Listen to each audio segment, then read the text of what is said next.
कार्यक्रम के पुण्यार्जक है प्रबंधकारी कार्यकारिणी एवं ट्रस्ट समिति, रजत मंदिर निर्माण कमेटी, निकटवर्ती जैन समाज, श्री दिगंबर जैन अतिशय क्षेत्र बंधा, जिला टीकमगढ़, मध्य प्रदेश।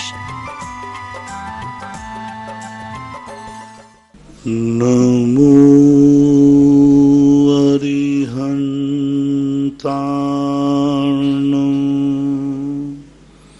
नमो सिद्धाणं, नमो आयर्याणं, नमो वज्रायाणं, नमो सौवसाहूर्णं।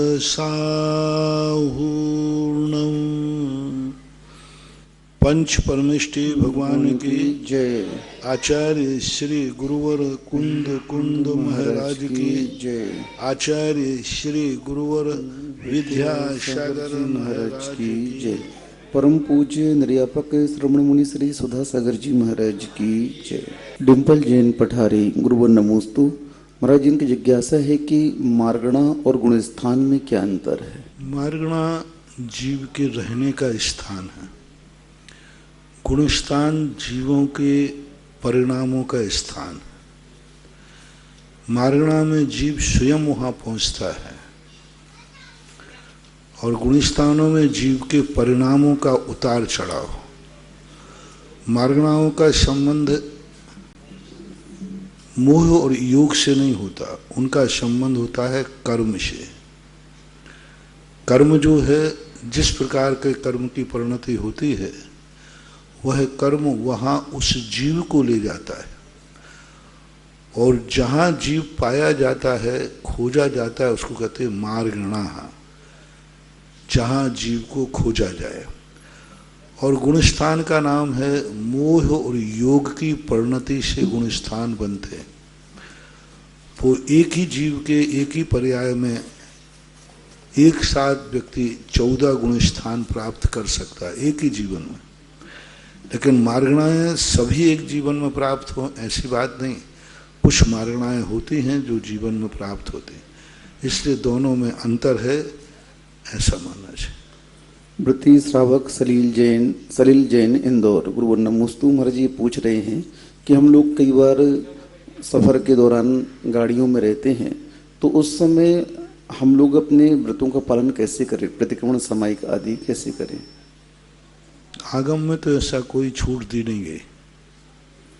दोष तो दोष ही माना जाएगा, लेकिन यदि व्रत लेने के बाद दोष लगते ही नहीं हैं तो फिर अतिचारों का वर्णन ही नहीं करते, प्रतिक्रमण प्रायश्चित की व्यवस्था ही नहीं होती। व्रत सदा उत्कृष्ट का कथन करता है। मास्टर 100 नंबर देता है पेपर में, लेकिन इसका अर्थ यह कदापि नहीं कि हर व्यक्ति 100 नंबर ही प्राप्त करेगा, लेकिन प्राप्तव्य 100 है। 33 नंबर से पासिंग मार्क शुरू होता है। इसी प्रकार व्रतों में होता है।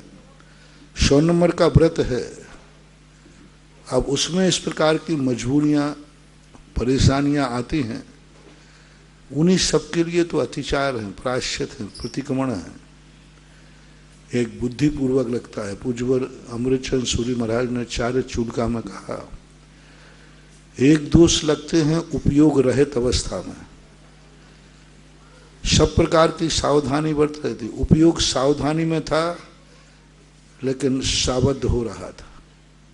उपयोग सावधानी में था लेकिन क्रिया से साबद्ध हो रहा था, तो फिर वहाँ व्यक्ति के लिए दोष कम है, मात्र आलोचना मात्र। हमारी सावधानी बरत रहे हैं और दोष हमें बाद में पता चला कि इसमें दोष लग गया है, तो उसका आलोचना मात्र प्रायश्चित है। और हमें दोष के पहले ही मालूम है कि हमें दोष लग रहा है और दोष में हमारा उपयोग है, हम दोष लगा रहे हैं, तो उसके लिए उन्होंने 3 प्रायश्चित कहे। एक, प्रतिक्रमण पूर्वक आलोचना करना। दूसरा बड़ा है तो प्रतिक्रमण और आलोचना पूर्वक गुरु की साक्षी में करना। तीसरा उन्होंने कहा है कि यदि वही दोष आदत में आ गया है, अभ्यास में आ गया है, तो फिर छेदोपस्थापना है, मूल स्थान गतः। तो इस प्रकार की स्थितियां आदत में ही आया कि हमेशा गाड़ी में ही करेंगे क्योंकि गाड़ी में सुविधा है, तो वो गलत है। एक मजबूरी होती है कि इसके अलावा कोई दूसरा रास्ता है ही नहीं, तो उसके अनुसार प्रतिक्रमण प्रायश्चित होंगे। सदोष तो माना ही जाएगा, उसका प्रायश्चित करना चाहिए, लेकिन उस समय अपना कम से कम ये तो कर लेना चाहिए, सामायिक का समय होते ही मौन ले लिया, जाप आदि करने लगे, इतना तो कर लेना चाहिए। लेकिन इतना करने से तुम्हारी सामायिक पूर्ण नहीं मानी जाएगी, सदोष तो मानी जाएगी, लेकिन पूर्णता नाश करना और सदोष करने में अंतर है। सामायिक ही नहीं करना अनाचार है, और सामायिक तो कर रहे हैं लेकिन निर्दोष नहीं है तो अतिचार है। महाराज जी, निजी वाहन से जाते हैं तो रुक सकते हैं उस समय अपन अगर चाहें तो? हाँ, रुक सकते हैं। कई बार परिस्थितियां ऐसी हैं, जंगल का मौका है, रात हो रही है, शाम हो रही है, परिस्थितियां निजी वाहन में भी पड़ सकती हैं, लेकिन जहाँ तक बने प्रयास करना चाहिए कि उतर के करें तो अच्छा है। हर्ष जैन अवागढ़, गुरुवर नमोस्तु। महाराज जी ये कह रहे हैं कि हमारा मकान 100 वर्ष पुराना है लगभग, उसमें बहुत सर्फ निकलते रहते हैं, सांप वगैरह, किसी को अहित नहीं करते, लेकिन फिर भी हम लोग को भय बना रहता है महाराज जी, तो हम लोग इसका क्या निदान करें? हो सकता है कि तुम्हारे मकान में वो ना रहेगा, तुम उनके मकान में रह रहे हो तो ये सब चीज़ों पर विचार करना चाहिए। उनके रहने के स्थान होते हैं, उनके लिए भी कोई स्थान होता है, या तो फिर उनके लिए योग्य स्थान प्रदान करो, एक स्थान पर ले जाकर के उनको छोड़ सकते हो आदि आदि, पर उनको नुकसान नहीं पहुंचाना। ललित जयमाला जी जैन, पिंडरमिया बांसवाड़ा, गुरुवर नमोस्तु। महाराज जी इनकी जिज्ञासा है कि चारों गतियों की सम्यक दृष्टि जीव क्या तीर्थंकर प्रकृति का बंध कर सकते हैं? 2 दिन पहले ही प्रश्न आया था, नहीं कर सकते। मात्र मनुष्य गति का जीव ही तीर्थंकर प्रकृति का बंध प्रारंभ करता है, लेकिन यदि बद्यायस्क है तो वह चारों गतियों में तीर्थंकर प्रकृति का बंधक है। चारों गतियों में तीर्थंकर प्रकृति की बंधक स्थिति है, नरक में भी, स्वर्ग में भी, त्रियंचों में, मनुष्यों में भी, लेकिन बंध का प्रारंभ नहीं हो सकता। बद्यायस्क है और छायक सम्यक दर्शन प्राप्त कर लिया है, तो फिर उनके लिए उस स्थिति में वो वहाँ बंद करेगा। नरकों में तीसरी पृथ्वी तक असंख्यात तीर्थंकर, असंख्यात एक नहीं, असंख्यात तीर्थंकर प्रकृति का बंद कर रहे हैं तीसरी पृथ्वी में। असंख्यात क्या कहलाते हैं?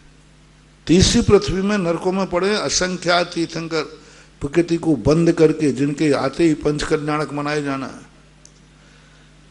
त्रियंशों में भी असंख्यातों की संख्या तो नहीं है, लेकिन संख्यात है। मनुष्यों में भी हैं और देवों में तो असंख्यात हैं ही।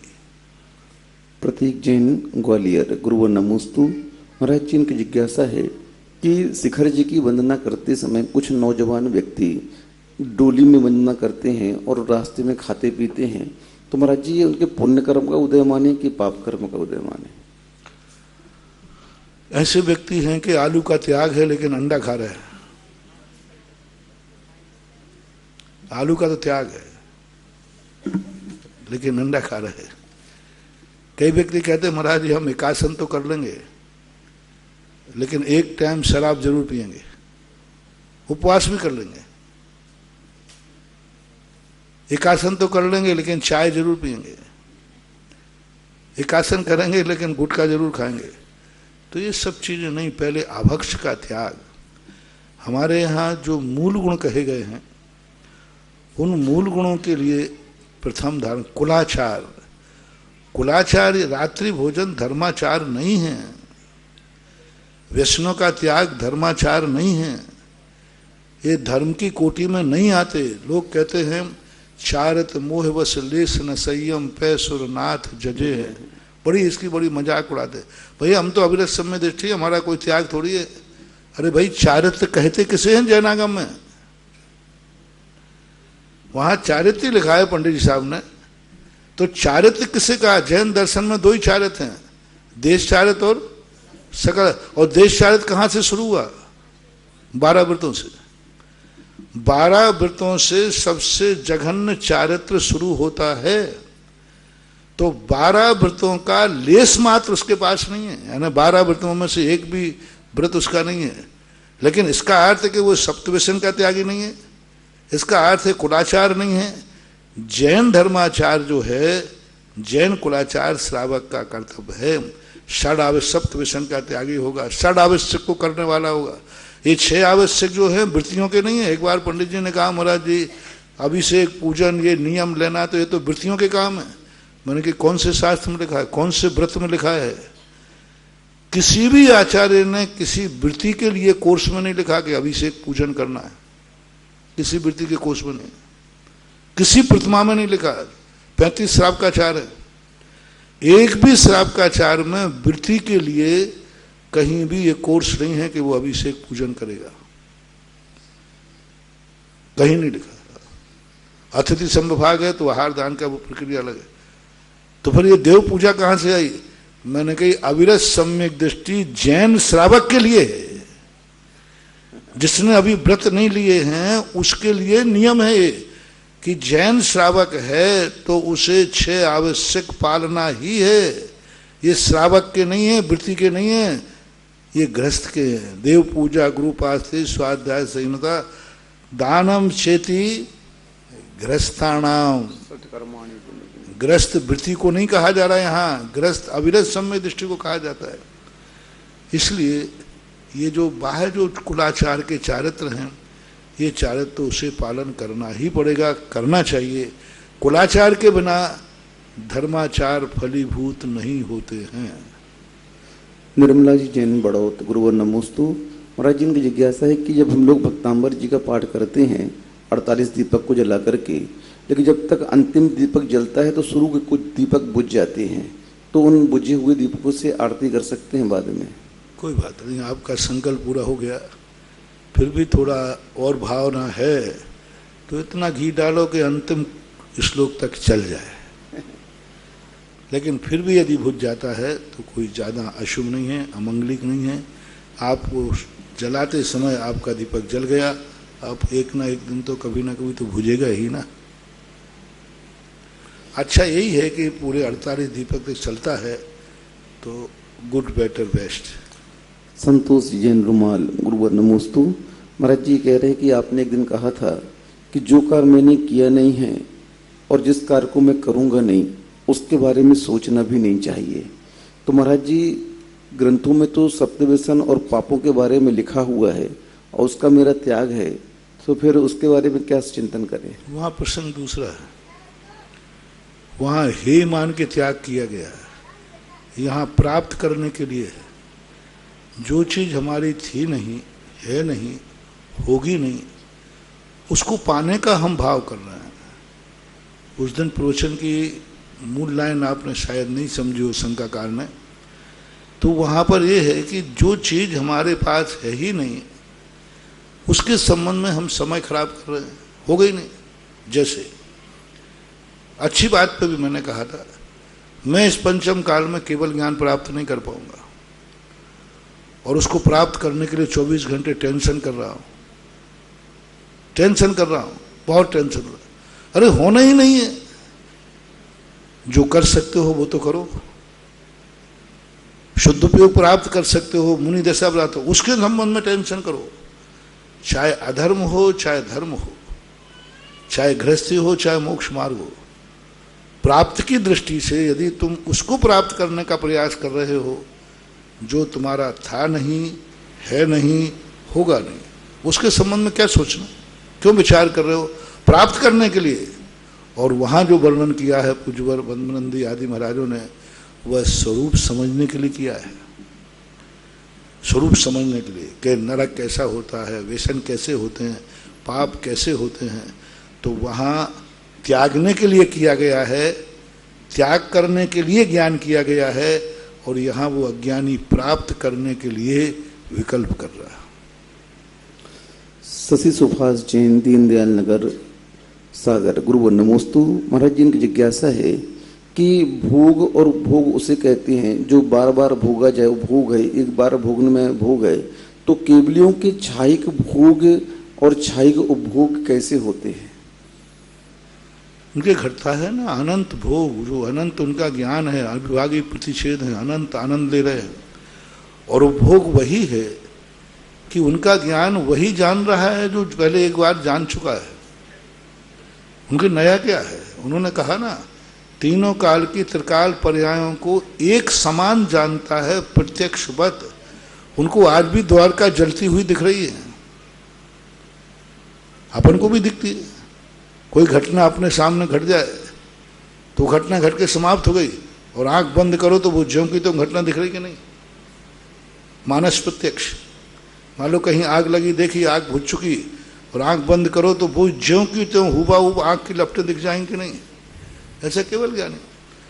तो जो वही पदार्थ वो एक बार में सबको जान चुके थे, और बार बार उनके ज्ञान में वही वही पदार्थ पुनः पुनः आते हैं, तो इस अपेक्षा से। और दूसरी बात है, कोई जरूरी नहीं कि गुणों का उपभोग हो ही,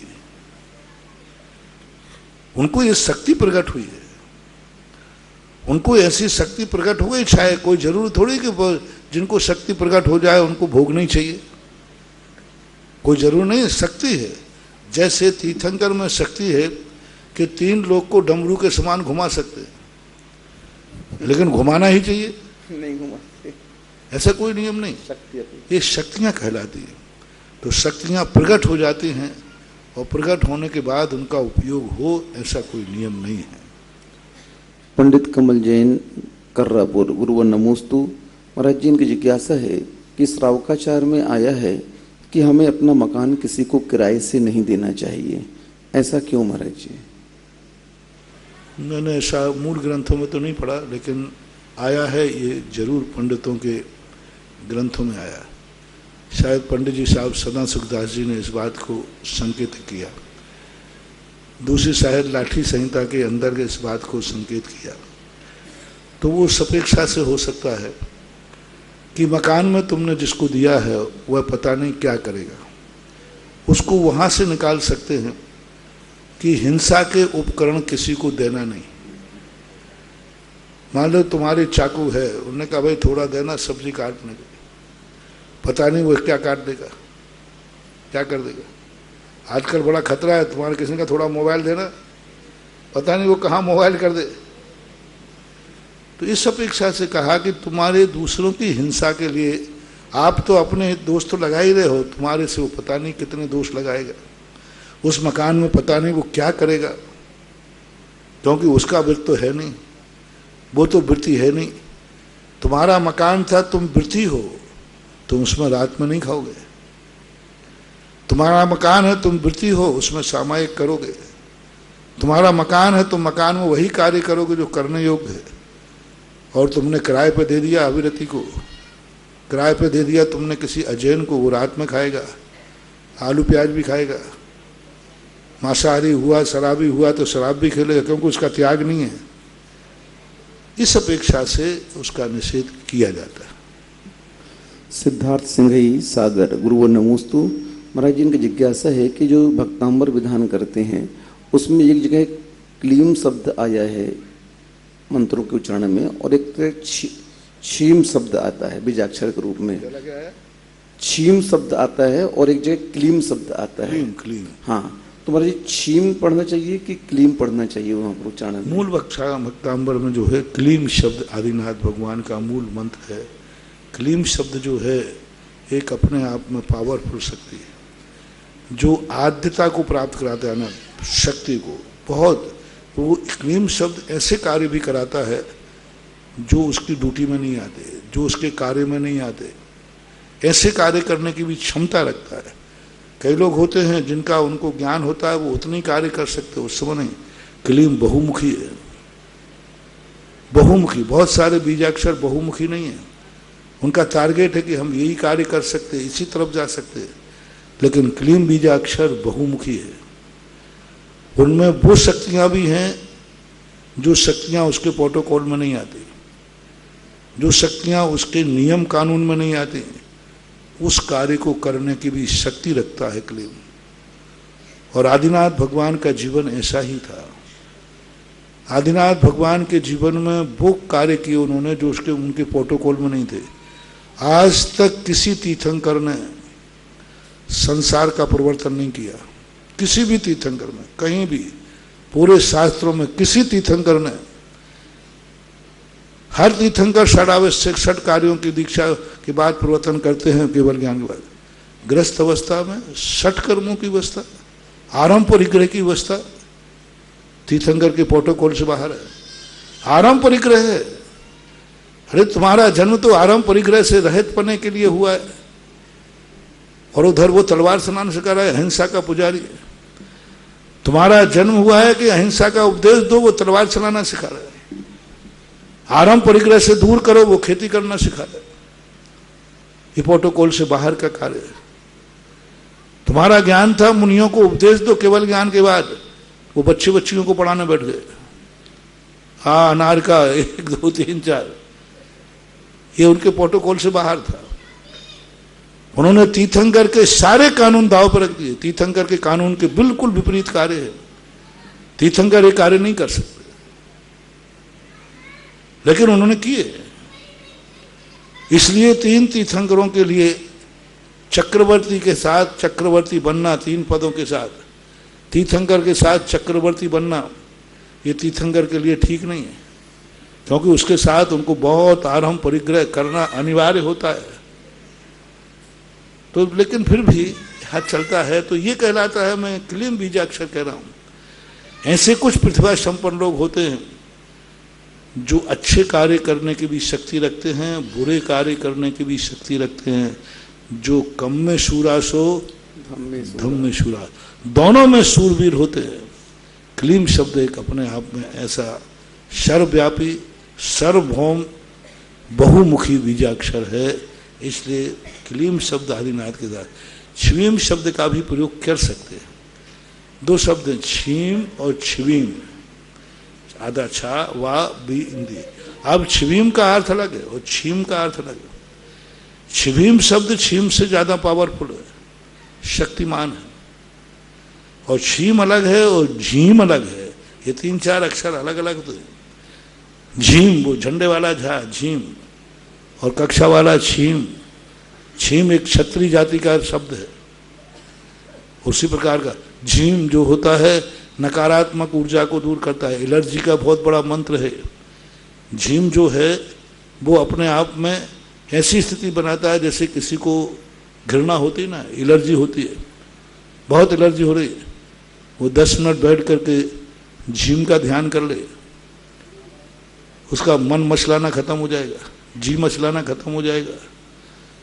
उसके अंदर अपने आप ऐसी शक्ति जागेगी जैसे मुझे ठीक लग रहा है। झीम झंडे वाला वो जैसा बनता है ना, ये झीम हमारे इसमें शांति धारा में आता है। झीम सब शांति धारा के बीजाक्षर बड़े, आप लोगों के बड़े काम के, हम लोगों के काम के उतने नहीं जितने आप लोगों का। उनमें सभी बीजाक्षरों को स्वीकार नहीं किया, सभी उनमें वो छांट के बीजाक्षर लिखे हैं जो तुम्हारी सुख समृद्धि दे, ये दिना कमावे और संकट से दूर करे। संकट सहन करने वाले मंत्र नहीं है उसमें। और हम साधुओं को वो मंत्र दिए गए हैं जिसमें संकट दूर नहीं करना, परिसय दूर नहीं करना, परिसय सहन करना। उपसर्ग दूर करने का मंत्र हमारे पास नहीं है। हम लोगों को उपसर्ग सहन, और तुम लोगों को जितने बीजाक्षर रखे हैं एक में भी सहन करने या दूर करने के लिए, संकट सहन नहीं करना, संकट दूर करना। छिंदी छिंदे भिंदे भिंदे, हमारे मंत्रों में छिंदी छिंदे भिंद भिंदे नहीं आता। और तुम्हें तो VIP कोटा दिया है, इतना VIP कोटा। उन बीजाक्षरों को जब मैंने चिंतन किया तो मुझे बड़ी हंसी आई। मैंने कही भगवान के दरबार में पक्षपात है, इनको तो कहा छिंद छिंद भिंद भिंद, और हमारे लिए छिंद छिंद भिंद भिंद नहीं करना, तुझे सहन करना है जो उपसर्ग है। हाँ, छिज्जदुआ भिज्जदुआ वो उपसर्गों को नहीं कहा, वो मात है ना, छिज्जदुआ भिज्जदुआ, मर जाओ मिट जाओ छिज जाओ भिज जाओ, तो भी तुम इसको दूर करने का भाव नहीं करना। हाँ, छिज्जद्वा भिज्जद्वा निर्जद्वा अहेजाद विपन्नम जम्मा तम्मा गच्छदु तहा भी न परिग्रहो मध्य। और तुम्हारे शांति धारा में जो बीजाक्षर है बड़े मार्मिक बीजाक्षर हैं। इन बीजाक्षरों का ही कमाल है महानुभाव। लोगों ने इस शांति धारा के स्थान पर दूसरी शांति धारा में पढ़ने लगे, कोई अष्टप्रातिहारी, कोई इसकी कोई इसकी। ये पंडित जी ने बनाई, मैंने खूब मना किया था, पंडित जी साहब नाम नहीं ले रहा हूँ। मेरे सामने आई ये शांति धारा, मेरे पास आई, मैंने कहा पंडित जी क्यों अपराध कर रहे हो, क्यों कर रहे हो नई शांति धारा, पुरानी शांति धारा ही चलने दो। लेकिन क्या करें, पुरानी शांति धारा जो मांगनंद की, यही शांति धारा ही पावरफुल है। आज जितने भी चमत्कार हो रहे हैं वो इसी शांति धारा से ही हो रहे हैं, क्योंकि इसमें जो पूज्यवर ने बीजाक्षरों का चयन किया है बड़े गजब का। वम वम मम मम हम पम पम। अब देखना उसमें भम शब्द नहीं लिया, पा लिया और मा लिया, बा नहीं लिया, भा नहीं लिया। क्यों नहीं लिया? पा लिया, फा नहीं लिया, बा नहीं लिया। क्यों? क्योंकि ये ग्रस्तों का मामला था। अब ग्रस्तों के मामले में देखो उन्होंने वा ले लिया, या नहीं लिया, रा नहीं लिया, यम नहीं लिया, बम लिया है। वाह होता है ना, वाह बम लिया। अब बा के साथ क्या है? या वा रा ला, तो ला को नहीं लिया, रा को नहीं लिया, या को नहीं लिया। बीच में से किसको लिया? मात वम को लिया। उधर पकार में से पा को ले लिया, माँ को ले लिया और सब छोड़ दिए। काखागा में सब छोड़ दिए, एक भी काखागार कखार में से एक भी नहीं लिया। ख ख ग ग यहाँ एक भी बीजाक्षर नहीं लिया, कखार पूरा। क्योंकि जब ककार का देखा तो वो तुम्हारे लिए अनुकूल नहीं है।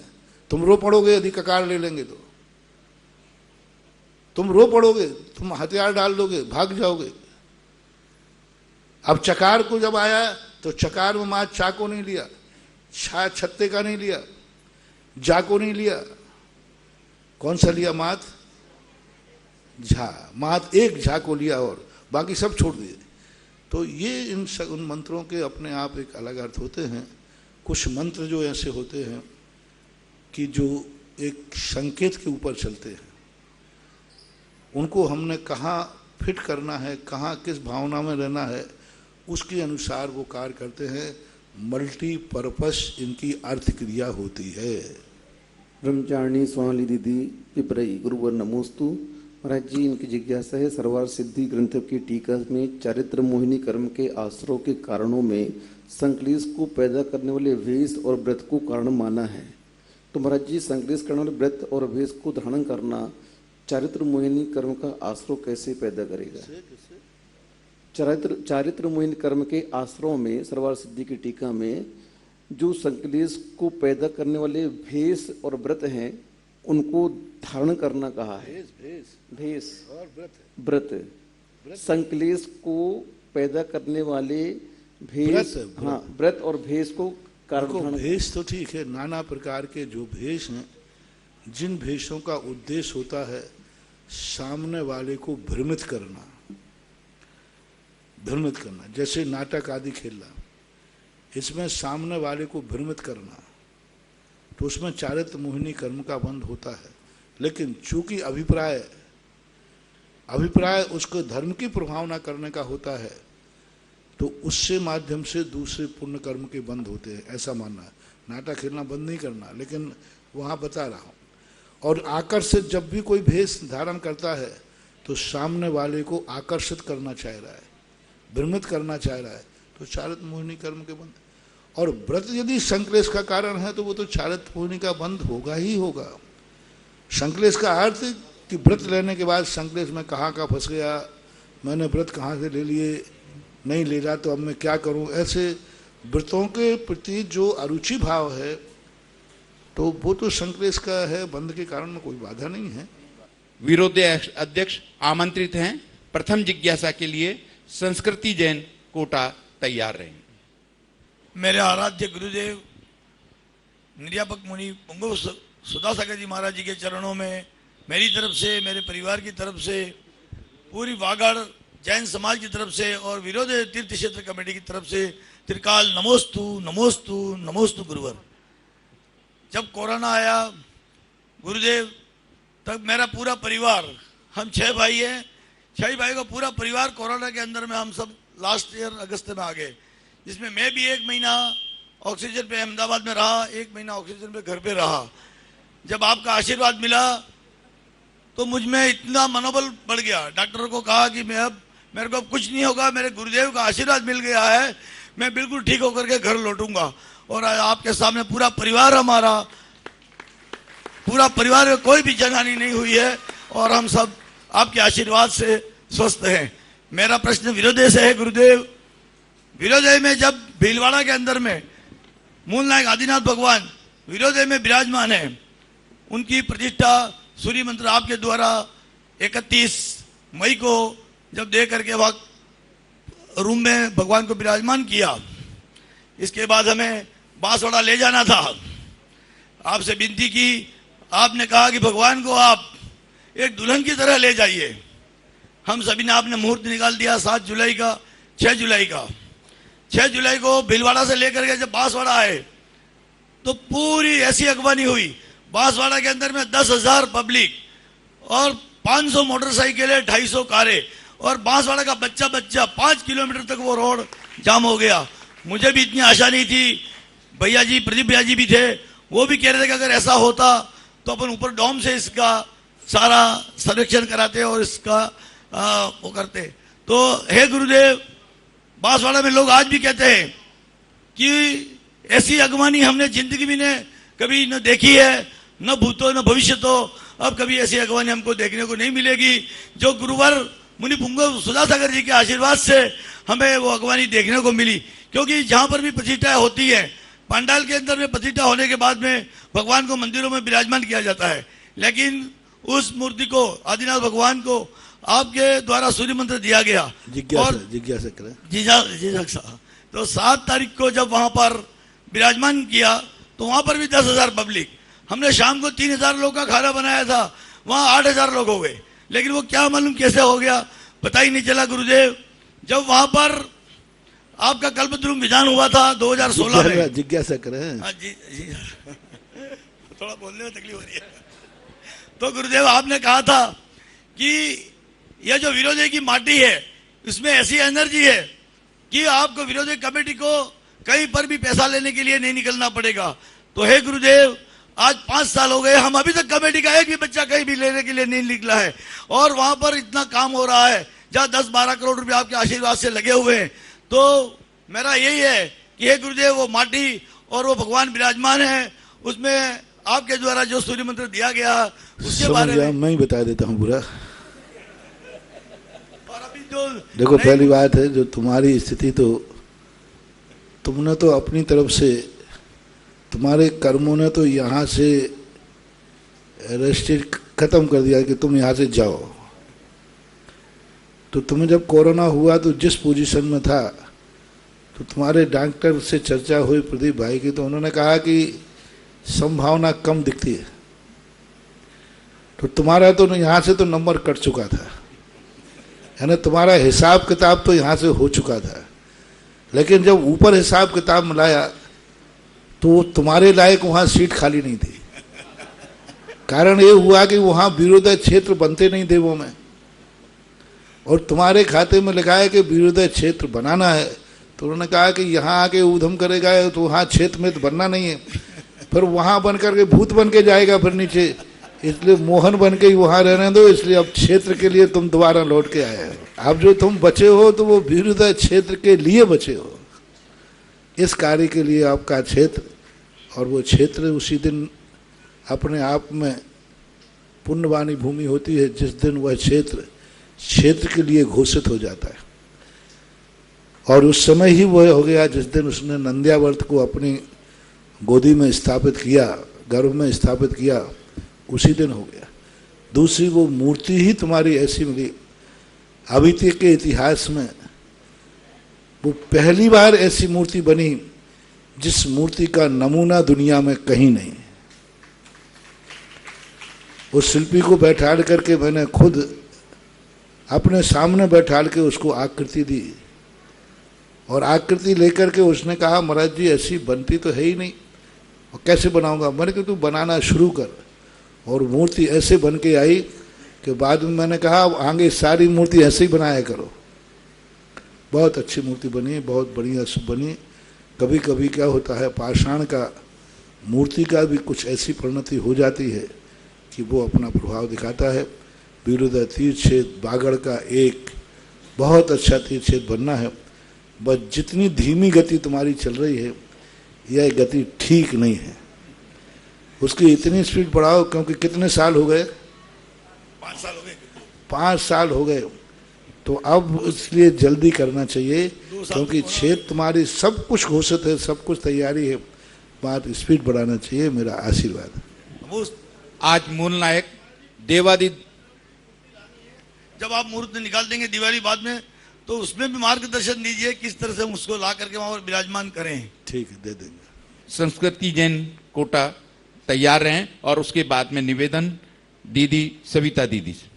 नमोस्तु गुरुदेव, नमोस्तु।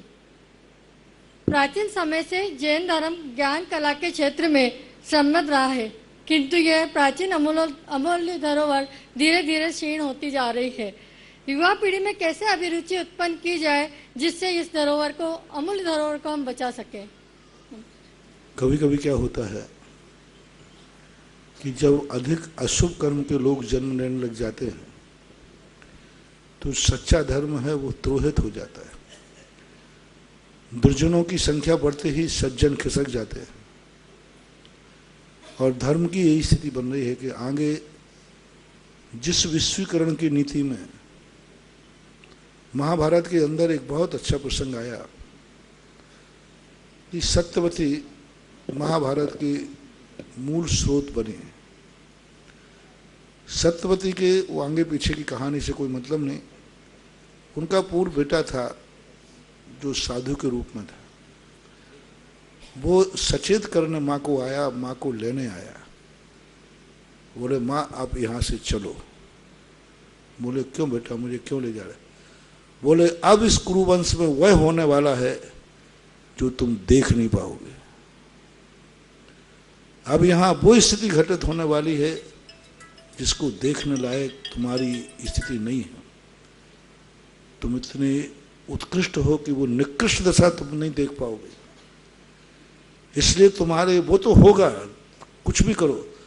तो सत्यवती ने पूछा कि इसके कुछ रोकने को पाए? पूरे दुनिया की कोई ताकत नहीं रोक सकती, वो तो होगा। बस इतना ही कह सकते हो कि आप अपनी आंखों से वो दृश्य न देख पाए, आप अपने कानों से वो सच न देख पाए जो हस्तिनापुर में होने वाला है। और सत्यवती को ले गए वो सन्यास के मार्ग की तरफ, चला कर लेगा, सत्यवती जाने, लेकिन देख नहीं पाए। बस यही स्थिति होती है। प्रकृति माँ कहती है कि जो धर्म सच्चे धर्म है, सच्चे धर्मात्मा है, उनसे कहते अब यहाँ ज़्यादा मत रुको, यहाँ जो कुछ होने वाला है वो तुम देख नहीं पाओगे, तुम सुन नहीं पाओगे, तुम सहन नहीं कर पाओगे। जो आगे छठा काल आने वाला है, जिस काल की निकृष्टता बढ़ती जा रही है, पाश्चात्य संस्कृति जिस प्रकार से हावी होती जा रही है, आगे आने वाला दृश्य खतरनाक होगा।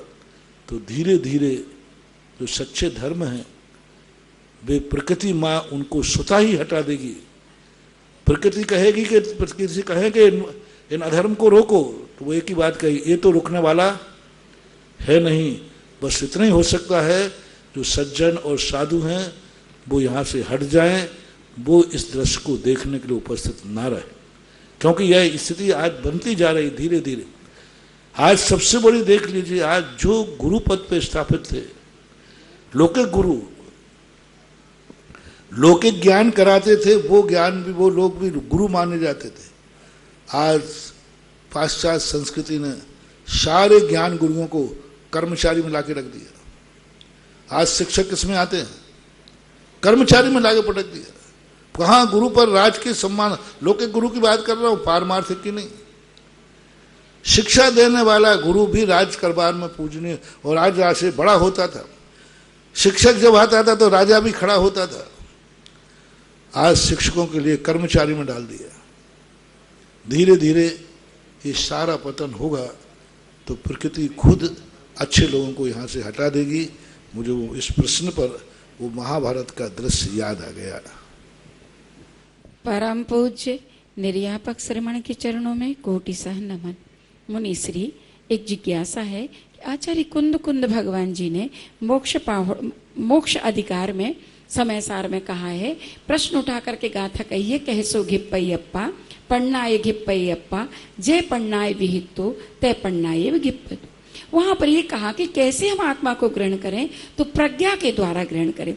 जैसे प्रज्ञा के द्वारा हम पृथक किया था हमने आत्मा को, पर पदार्थ को, वैसे ही उसे ग्रहण करें। तो प्रज्ञा ऐसी कौन सी है कि जिसके माध्यम से हम पृथक भी कर सकते हैं और अपनी आत्मा को भी ग्रहण कर सकते हैं?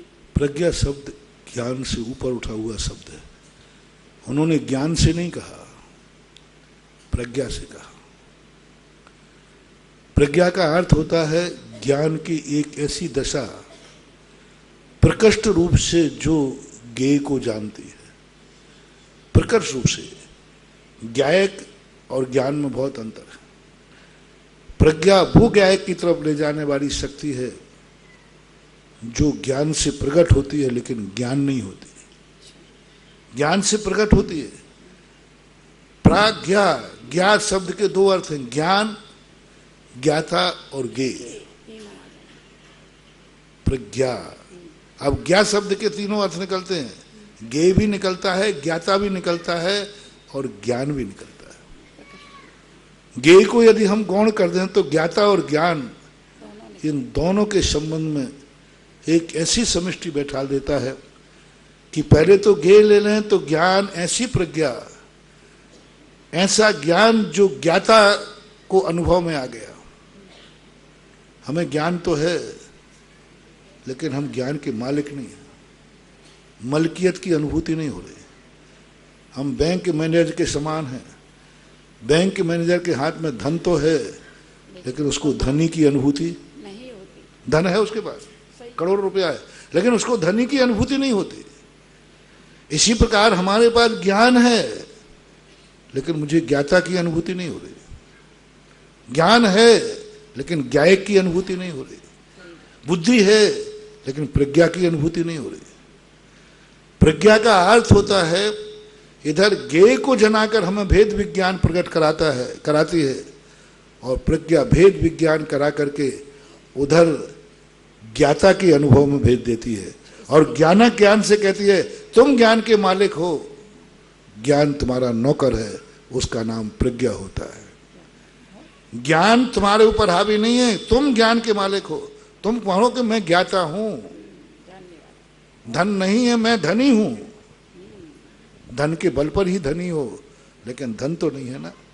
तो जो वहां जो प्रसंग किया गया, जिस प्रज्ञा के द्वारा हमने भेद विज्ञान किया, जिन परम पैनी सुबुध छैनी ढार अंतर भेदिया, उसी प्रज्ञा, दूसरी प्रज्ञा नहीं लाना।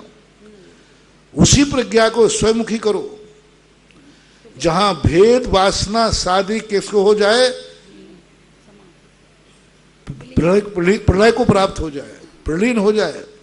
भेद वासना, भेद हमें करना था, भेद विज्ञान था, लेकिन एक ऐसी दशा हो जाए कि हमें रत्नत्रय का भी अनुभव, सम्यक दर्शन ज्ञान चारित की अनुभूति से परे हमें एकत्व का अनुभव हो। एक का नहीं, एक पने का, एक का नहीं, एक पने की अनुभूति होती है।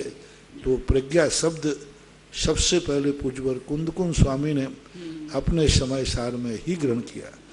तो प्रज्ञा शब्द को इस प्रकार से लेना चाहिए। तैयार रहेंगे सुधीर जी शास्त्री। मेरे आराध्य गुरुवर के चरणों में 3 बार नमस्तु नमस्तु। पधारे भाई साहब, जिन्होंने रीम शिलाओं का पुण्य अर्जन किया है, पधारे, विराजमान करें। गुरु 2019 में जब बाढ़ आई तब भी आपका आशीर्वाद पूरे महाराष्ट्र को मिला, और जहां पे जो बाढ़ में लोगों का नुकसान हुआ था वहां 200 घर आपके आशीर्वाद से बन चुके हैं। ये सबसे बहुत बड़ी बात हमारे महाराष्ट्र में हो चुकी है। मेरी जिज्ञासा ये महाराज जी कि अभी जो महाराष्ट्र में अंतर विवाह जो हो रहे हैं, जो बाहर की अन्य समाज की लड़की जैनों में लाकर उनको शुद्ध कराया जा रहा है, और शुद्ध करवाने की जो विधि बताई जा रही है, ये क्या उचित है या उसको वैसा करना चाहिए या ऐसे करने के बाद वो शुद्ध हो जाती है, और इससे समाज के ऊपर क्या हानि होगी और समाज को इससे कुछ लाभ होगा या हानि होगी? शुद्धि कोई ऐसी नहीं है कि एक लोटा पानी डाल लो तो शुद्ध हो जाओगे। एक कपड़ा नहीं है कि जो साबुन लगा के शुद्धि कर रहे हैं। इसका संबंध गोत्र से होता है। वर्ण लाभ की जो चर्चाएं हैं उसमें हमारे लिए बहुत बड़ा करना पड़ता है। कौन सा वर्ण लाभ हो सकता है? जिसका खून मांसाहारियों से बना हो उसका कोई शुद्धिकरण नहीं होता, उसका कोई शुद्धिकरण नहीं होता। जिसके स्थितियां अपने आप में संबंध विपरीत बने हुए हो, अकेला बेटी आ जाती है, उससे काम नहीं चलेगा। क्या उसने षड अनायतन त्यागे, पीहर का त्याग किया है, भाई बंधु का त्याग किया है? क्या उसने राखी बांधने का संबंध तोड़ा है? क्या उसके माँ बाप के जो जन्म लेने के बाद माँ बाप को उसके बच्चे नाना नानी कहना छोड़ेंगे? धर्म के परिवर्तन का अर्थ लोग आज क्या होता है?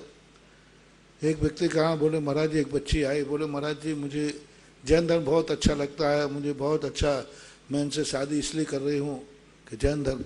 बोले जैन धर्म अच्छी चीज़ है? बोले महाराज बहुत अच्छी चीज़ है, आप जो कहो मैं सब करूँगी, जो नियम दे दो वो सब नियम पालूंगी।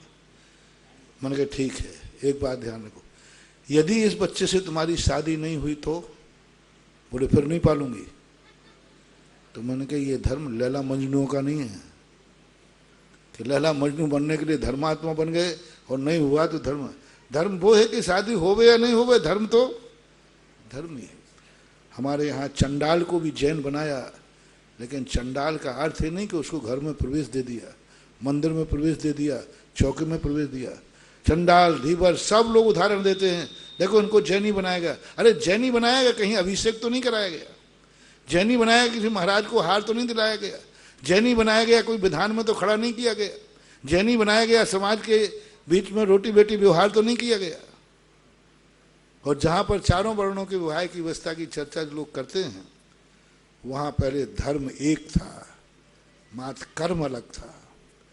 ऋषभ देव ने जो वर्णों में एक दूसरे से संबंध बनाने की चर्चा आई, वहां कर्म मात्र भिन्न था, धर्म तो एक था। विधर्मी नहीं होना चाहिए, साधर्मी होना चाहिए।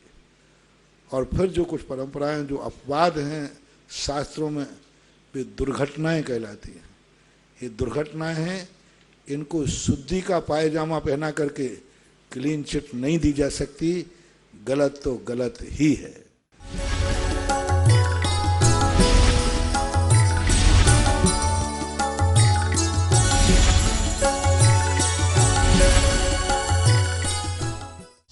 इस कार्यक्रम के पुण्यार्जक है प्रबंधकारी कार्यकारिणी एवं ट्रस्ट समिति, रजत मंदिर निर्माण कमेटी, निकटवर्ती जैन समाज, श्री दिगंबर जैन अतिशय क्षेत्र बंधा, जिला टीकमगढ़, मध्य प्रदेश।